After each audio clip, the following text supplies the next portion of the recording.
ఓం శ్రీమాత్రే నమః. ఛానల్లోకి స్వాగతం అండి. ఎవరు అవునన్నా కాదన్నా సింహరాశి వారి జీవితంలో జరగబోయేది ఇదే. జూలై 15 నుండి 31 వరకు మారుతున్న గ్రహస్థితి ఈ రాశి వారికి అనుకూలంగా ఉండటం వల్ల వీరు పట్టిందల్లా బంగారం కానుంది. అఖండ రాజయోగం సిద్ధించబోతోంది. వృత్తి, ఉద్యోగ, వ్యాపార, ఆర్థిక రంగాలలో ఎన్నో ఆశ్చర్యకరమైన మార్పులు సంభవించనున్నాయి. అయితే ఈ రాశి వారి జీవితంలో జరగబోయే ఆ మార్పులు ఏమిటి? ఈ సమయంలో మరిన్ని శుభ ఫలితాలను పొందడం కోసం ఈ రాశి వారు చేయవలసిన దేవతారాధనతో పాటుగా ఎటువంటి పరిహారాలు పాటించడం ద్వారా ఇబ్బందులు అన్నీ తొలగిపోయి మేలు చేకూరుతుందో ఈ వీడియోలో తెలుసుకుందాం. అంతకంటే ముందు మీరు ఇంకా మన ఛానల్ని సబ్స్క్రైబ్ చేసుకోకపోతే వెంటనే సబ్స్క్రైబ్ చేసుకోండి. అలాగే పక్కనే ఉన్న బెల్ ఐకాన్ క్లిక్ చేసి అందులో ఆల్ సెలెక్ట్ చేసుకుంటే మేము ఇలాంటి వీడియోస్ అప్లోడ్ చేయగానే ముందుగా మీకు నోటిఫికేషన్ వస్తుంది. శనిగ్రహ ప్రభావం చేత గత కొంతకాలంగా ఈ రాశి వారు ఎన్నో ఇబ్బందులను ఎదుర్కోవాల్సి వచ్చింది. అయితే మారుతున్న గ్రహస్థితి ఈ రాశి వారికి అనుకూలంగా ఉండటం వల్ల ఇప్పటి వరకు ఆర్థిక పరంగా ఎదుర్కొన్న ఇబ్బందులు అన్నీ కూడా ఈ సమయంలో తొలగిపోతాయి. ఈ సమయంలో గతంలో మీ ద్వారా లబ్ధి పొందిన వారి చేత లేదా మీ మిత్రుల చేత అలాగే మీ భాగస్వామి యొక్క పూర్తి సహాయ సహకారాలు మీకు లభించడం వల్ల ఆర్థికంగా పురోగతి సాధిస్తారు. ఆదాయం సమకూరే మార్గాలు కనిపిస్తాయి. మీ సంతానం ద్వారా మీరు ఆర్థిక పురోభివృద్ధిని సాధించడమే కాకుండా వ్యక్తిగతంగా చాలా ఆనందాన్ని పొందుతారు. అంతేకాకుండా పూర్వజన్మ పుణ్య ఫలితం కారణంగా మీ ద్వారా లబ్ధి పొందిన వారు, మీ దగ్గర శిష్యరికం చేసిన వారు మీకు ఈ సమయంలో అండగా ఉండి మీ అభివృద్ధికి దోహదపడతారు.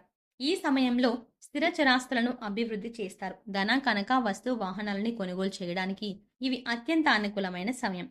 విద్యార్థులకు ఈ సమయం చాలా అనుకూలంగా ఉందని చెప్పుకోవాలి. ఎవరైతే సాంకేతిక విద్యలో పేరు సాధించాలని కష్టపడుతున్నారో వారు తమ రీసెర్చ్ని కొనసాగించడానికి ఒక అవకాశం లభిస్తుంది. నూతనంగా వీరు చేసే ఒక ఇన్వెన్షన్ ద్వారా వీరితో పాటు వీరి తల్లిదండ్రులకు కూడా మంచి పేరు ప్రఖ్యాతలు లభిస్తాయి. మీ యొక్క రీసెర్చ్లు అన్నీ అనుకున్న దానికంటే రెట్టింపు స్థాయిలో ప్రతిఫలాన్నే ఇస్తాయి. అలాగే కాంపిటేటివ్ రంగంలో ఉన్న విద్యార్థులకు ఈ సమయంలో మరిన్ని అవకాశాలు లభిస్తాయి. కష్టపడి ఏకాగ్రతతో చదివి మీ గమ్యాలను చేరుకుంటారు. ఎంతో కాలంగా ప్రభుత్వ ఉద్యోగం కోసం ఎదురు చూస్తున్న ఈ రాశి వారికి ఈ సమయంలో ప్రభుత్వ ఉద్యోగం వచ్చే అవకాశం ఉంది. వ్యాపారస్తులకు ఈ సమయం ఉత్తమ ఫలితాలను ఇస్తుంది. ఈ సమయంలో ఈ రాశి వ్యాపారస్తులు నూతన వ్యాపారాలు ప్రారంభించినట్లయితే అవి 3 పువ్వులు 6 కాయలుగా సాగుతాయి అని చెప్పొచ్చు. ఈ సమయంలో వ్యాపారాలను పెట్టుకోవచ్చు. అయితే పెట్టుబడులు పెట్టే విషయంలోనూ వ్యాపార అభివృద్ధిలో నిర్ణయాలు తీసుకునే విషయంలోనూ జాగ్రత్త వహించాలి. స్టాక్ మార్కెట్లో చిన్న చిన్న మార్పులు జరగటం వల్ల వ్యాపారపరంగా కొద్దిపాటి నష్టాలు ఎదురయ్యే అవకాశం ఉంది. కాబట్టి అన్నింటికీ సిద్ధంగా ఉండండి. కెరీర్ పరంగా ఈ సమయం ఈ రాశి వారికి అత్యంత అనుకూలంగా ఉందని చెప్పుకోవాలి. ఎందుకంటే ఈ సమయంలో మీరు పని పట్ల పూర్తి ఏకాగ్రత కలిగి ఎంతో చాకచక్యంగా తెలివితేటలను ఉపయోగిస్తూ ఎంతో సునాయాసంగా ఇచ్చిన టాస్క్లను ఇన్ టైంలో కంప్లీట్ చేసి మీ పై అధికారుల మెప్పును సంపాదిస్తారు.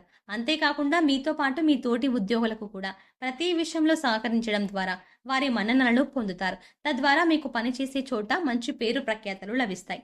మీకంటూ ఒక గుర్తింపు లభిస్తుంది. ప్రతి ఒక్కరిలో మీరు ఉంటే ఎంతటి కష్టమైన పనైనా సరే చాలా సునాయాసంగా ఈజీగా చెయ్యగలం అనే నమ్మకం ఏర్పడుతుంది. ఇది మీ ఎదుగుదలకు సహకరిస్తుంది. అంతేకాకుండా ఈ సమయంలో మీరు తీసుకునే నిర్ణయాలు ఆర్థిక పరంగా ఎంతో లాభదాయకంగా ఉంటాయి. మీరు పనిచేస్తున్న కంపెనీలో ప్రమోషన్ లభిస్తుంది. మీరు ఉంటే కంపెనీలో మీరు ఉంటే ఎలాంటి నష్టాలు కలగవు అనే నమ్మకం మీ పై అధికారులకు మీ పట్ల కలుగుతుంది. కుటుంబ పరంగా ఈ సమయం మీకు మధ్యమ ఫలితాలను ఇస్తుంది. కుటుంబంలో మీకు మీ బంధువులకు మధ్య చిన్న చిన్న మనస్పర్ధలు ఏర్పడి అవి విభేదాలకు దారితీస్తాయి. ఎదుటి వ్యక్తుల కఠినమైన మాటలు మిమ్మల్ని ఎంతగానో నొప్పిస్తాయి. అయితే మీరు ఎట్టి పరిస్థితుల్లోనూ సహనం కోల్పోకుండా మౌనం వహించి ఉండాల్సి ఉంటుంది. తద్వారా గొడవలు సకాలంలో సద్దుమణుగుతాయి. ఈ సమయంలో మీరు మీ కుటుంబ సభ్యులతో కలిసి విహారయాత్రలకు, తీర్థయాత్రలకు వెళ్తారు. కుటుంబ సభ్యులందరూ సంతోషకరమైన సమయాన్ని గడుపుతారు. ఎవరైతే ప్రేమించిన వ్యక్తిని వివాహం చేసుకోవడం కోసం, కుటుంబ సభ్యుల అంగీకారం కోసం ఎదురు చూస్తున్నారో వారికి ఇది మంచి సమయంగా మారనుంది. ఈ సమయంలో మీ ప్రేమ వ్యవహారాలను బయట పెట్టడం ద్వారా మీ కుటుంబ సభ్యుల అంగీకారాన్ని పొందుతారు. అంతేకాకుండా ప్రేమికుల విషయంలో ప్రేమికులిద్దరూ ఒక నిర్ణయానికి వచ్చి వివాహం చేసుకోవడానికి నిశ్చయించుకుంటారు. ఈ సమయంలో భార్యాభర్తల మధ్య ఉన్న విభేదాలు తొలగిపోయి వీరి దాంపత్యం మరింత బలపడుతుంది. అయితే మీ మధ్య మూడో వ్యక్తి రాకుండా మీరు జాగ్రత్త పడాల్సి ఉంటుంది. మీ మధ్య గొడవలను మీరే సరిదిద్దుకోవడానికి ప్రయత్నించండి. అంతేకాని మూడో వ్యక్తికి ఆస్కారం ఇవ్వకండి. ఇది మీ మధ్య ఉన్న బంధాన్ని మరింత బలహీనపరచడానికి కారణమవుతుంది. అలాగే ఎంతో కాలంగా సంతానం కోసం ఎదురు చూస్తున్న ఈ రాశి వారికి ఈ సమయంలో సత్సంతానం కలుగుతుంది అని చెప్పవచ్చు. ఇక అంతేకాకుండా ఆరోగ్యపరంగా ఇది మీకు సానుకూల సమయం. ఈ సమయంలో దీర్ఘకాల అనారోగ్య సమస్యలు ఏవీ లేకపోయినప్పటికీ చిన్నపాటి అనారోగ్య సమస్యలు ఇబ్బంది పెట్టే అవకాశం ఉంది. కాబట్టి ఆహార నియమాలను పాటిస్తూ మీ ఆరోగ్యం జాగ్రత్తగా చూసుకోవాల్సిన బాధ్యత మీపై ఎంతైనా ఉంది. అంతేకాకుండా ఈ సమయంలో ఈ రాశి చిన్నపిల్లలకు జలుబు, దగ్గు వంటి సమస్యలు ఇబ్బంది పెట్టే అవకాశం ఉంది. అందువల్ల ఈ రాశి చిన్నపిల్లల తల్లిదండ్రులు తమ పిల్లల ఆరోగ్యం పట్ల పూర్తి శ్రద్ధ వహించాల్సి ఉంటుంది. ఈ సమయంలో మరిన్ని శుభ ఫలితాలను పొందడం కోసం ఈ రాశి వారు చేయవలసిన దేవతారాధన చూసుకున్నట్లయితే సోమవారం శివాలయంలో పరమేశ్వరుణ్ణి పాలతో అభిషేకించండి. తద్వారా మేలు చేకూరుతుంది. నిత్యం ఆదిత్య పారాయణం చేయడం ద్వారా సకల శుభాలు చేకూరుతాయి. శుక్రవారం నాడు కనకధారా స్తోత్రం పఠించండి. అమ్మవారి కృపా కటాక్షాలకు పాత్రులవుతారు. సుబ్రహ్మణ్యేశ్వర స్వామి ఆలయాన్ని సందర్శించడం ద్వారా శుభం జరుగుతుంది. కోరిన కోరికలు నెరవేరుతాయి. ఏదైనా ముఖ్యమైన పని మీద బయటకు వెళ్తున్నప్పుడు ఓం గణేశాయ నమః అనే మంత్రాన్ని మనసులో జపించుకొని బయటకు వెళ్ళండి. తద్వారా మీరు వెళ్లే పని ఎలాంటి విఘ్నాలు లేకుండా నిర్విఘ్నంగా జరుగుతుంది. మీకు వెళ్ళినప్పుడల్లా లలితా సహస్రనామాలను పఠించడం ద్వారా శుభ ఫలితాలను పొందుతారు. శుక్రవారం నాడు మీ ఇంటి ప్రధాన ద్వారం వద్ద ఉన్న గడపకు పసుపు కుంకుమలు రాసి లక్ష్మీదేవిని పూజించడం వల్ల, అంటే గడపను పూజించడం వల్ల మీకు లక్ష్మీదేవి అనుగ్రహం కలుగుతుంది అని చెప్పొచ్చు. ఈ సమయంలో మరిన్ని శుభ ఫలితాలను పొందడం కోసం ఈ రాశి వారు చేయవలసిన పరిహారాలు చూసుకున్నట్లయితే ఆర్థికపరమైన ఇబ్బందుల నుండి, కష్టాల నుండి బయటపడడం కోసం ప్రతిరోజు రావి చెట్టు దగ్గర నువ్వుల నూనె లేదా ఆవ నూనెతో దీపారాధన చేసి కొంత పంచదార చెట్టు వేర్లలో పోసి నిదానంగా 11 ప్రదక్షిణలు ఓం నమో భగవతే వాసుదేవాయ అని స్మరిస్తూ చెయ్యండి.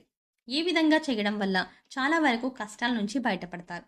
సమస్త దోషాలను నివారించే తల్లి గోమాత వారంలో మీకు వీలైనన్ని సార్లు గోవుకు మీకు తోచిన గ్రాసం పెట్టి 3 ప్రదక్షిణలు చేయండి. అద్భుతమైన ఫలితాలు కనబడతాయి.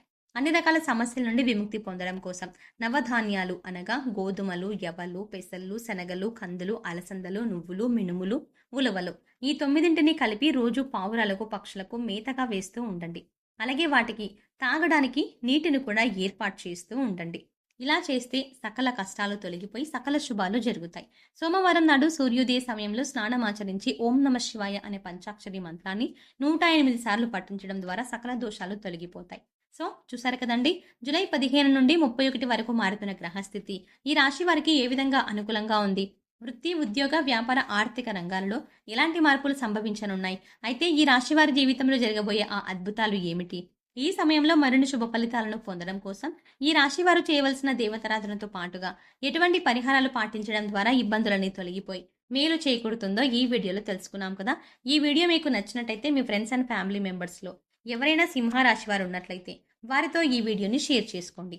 అంతకంటే ముందుగా మీరు కనుక ఇప్పటి వరకు మన ఛానల్ ఇంకా సబ్స్క్రైబ్ చేసుకోకపోతే వెంటనే సబ్స్క్రైబ్ చేసుకొని పక్కనున్న బెల్ ఐకాన్ క్లిక్ చేసి అందులో ఆల్ సెలెక్ట్ చేసుకోండి. మేము ఇలాంటి వీడియోస్ అప్లోడ్ చేయగానే ముందుగా మీకు నోటిఫికేషన్ వస్తుంది. మరో చక్కటి వీడియోతో మళ్ళీ కలుద్దామండి.